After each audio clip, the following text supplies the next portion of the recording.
Assalamualaikum warahmatullahi wabarakatuh. Perkenalkan, nama saya Dava Bintang Artanuda dengan yang laporan 40092. Jadi kali ini saya akan menjelaskan sedikit materi mengenai Coastal and Marine Multi-Hazard Analysis. Wilayah pesisir merupakan daerah peralihan antara daratan dan lautan yang dimana dipengaruhi oleh aktivitas darat dan juga aktivitas laut seperti pasang surut, angin laut, dan salinitas, dan dimana wilayah pesisir tersebut menyimpan potensi ancaman bencana yang dapat mengganggu kehidupan dan penghidupan masyarakat yang tinggal di dalamnya. Coastal and Multi-Hazard Analysis merupakan proses identifikasi, penilaian, dan pemetaan berbagai bahaya yang dapat terjadi secara bersamaan atau berturut-turut di kawasan pesisir dan laut. Analisis ini bertujuan untuk memahami potensi resiko yang muncul dari interaksi berbagai bahaya yang terjadi pada suatu wilayah. Kemudian ada contoh bencana pesisir seperti banjir rob yang diakibatkan oleh pasang laut yang tinggi, kemudian abrasi pantai oleh gelombang yang terus-menerus mengikis garis pantai, kemudian ada tsunami yang diakibatkan oleh gempa bumi bawah laut, dan juga ada badai tropis, siklon tropis yang disebabkan oleh sistem tekanan rendah yang membentuk angin kencang, dan masih banyak lagi bencana di pesisir. Kemudian ada kerentanan, yaitu salah satu aspek dari Coastal Marine Multi-Hazard Analysis yang merupakan suatu kondisi dari komunitas atau masyarakat yang menyebabkan ketidakmampuan dalam menghadapi bencana. Ada tiga, yaitu keterpaparan, sensitivitas, dan adaptif, yang dimana keterpaparan merupakan suatu sistem berada dalam jangkauan bahaya yang terjadi. Sejauh mana suatu sistem berada dalam jangkauan yang sudah terjadi. Untuk sensitivitas, yaitu menunjukkan tingkat keparahan dampak yang dialami oleh wilayah tersebut. Untuk kapasitas adaptif, yaitu kemampuan untuk suatu sistem menyesuaikan, mengurangi kerusakan potensial untuk mengatasi konsekuensi dari gangguan atau bencana.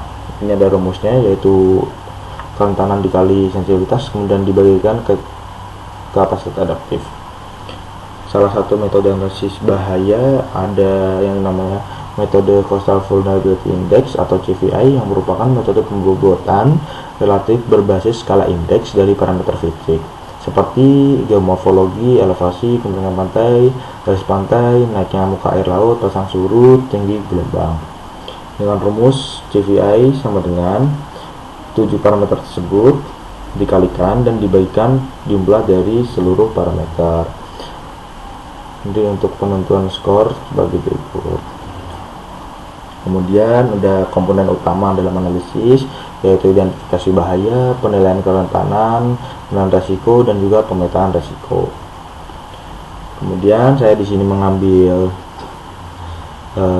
lokasi Ternate dengan judul Understanding Multi-Hazard Interaction and Impact Small Island Community from the Active Volcano Island of Ternate, Indonesia, yang dimana potensi bahaya dari Ternate ini difokuskan pada 7 bencana yang telah terjadi dan berpotensi terjadi di Pulau Ternate, meliputi banjir bandang, tanah longsor, cuaca ekstrim, gelombang ekstrim, dan abrasi.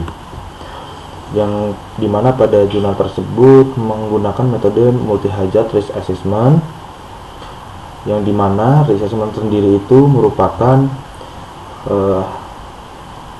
hazard dikali vulnerability dengan langkah penilaian risiko, yaitu mengidentifikasi jenis bahaya, menentukan intensitas potensial dampak, menganalisis peta bahaya, yang kemudian ada menilai kerentanan berbasis kepadatan penduduk dan pola penggunaan lahan.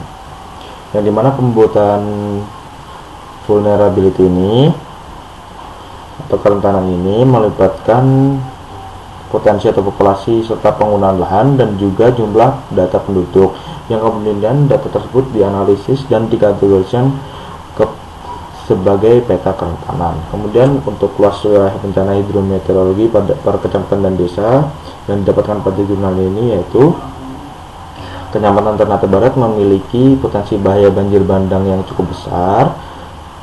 Terus kemudian cuaca ekstrim meliputi angin kencang terjadi pada pantai yang di daerah timur, bencana longsor tertinggi pada Ternate Barat.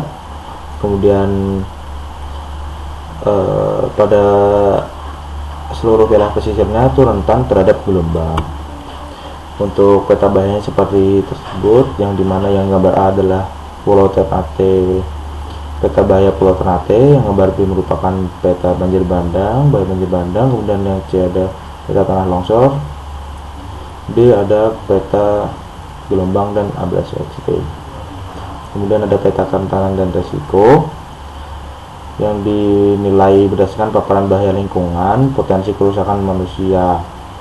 Peta kerentanan menggambarkan bagian timur Ternate sangat rentan. Wilayah rentan dikatakan menjadi rendah sedang tinggi. Terlihat bahwa Ternate Selatan memiliki luas sangat tinggi yaitu 1.505 hektar, kemudian utara 1.095 hektar, tengah 605 hektar, dan barat 398 hektar.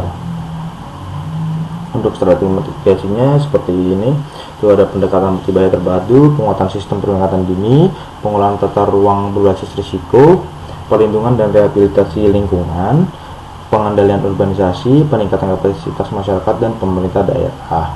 Kesimpulannya yaitu perencanaan tata ruang berbasis risiko karena tepatan lahan dan meningkatkan kepadan penduduk serta infrastruktur perlu mempertimbangkan risiko multibahaya. Dan zonasi multibahaya untuk pulau kecil yang sangat penting untuk mengidentifikasi lokasi dan tingkat bahaya, membantu pemerintah untuk membangun sistem tangguh menghadapi bencana. Sekian dari pemaparan materi dan studi kasus untuk Pulau Ternate. Sekian, wassalamualaikum warahmatullahi wabarakatuh.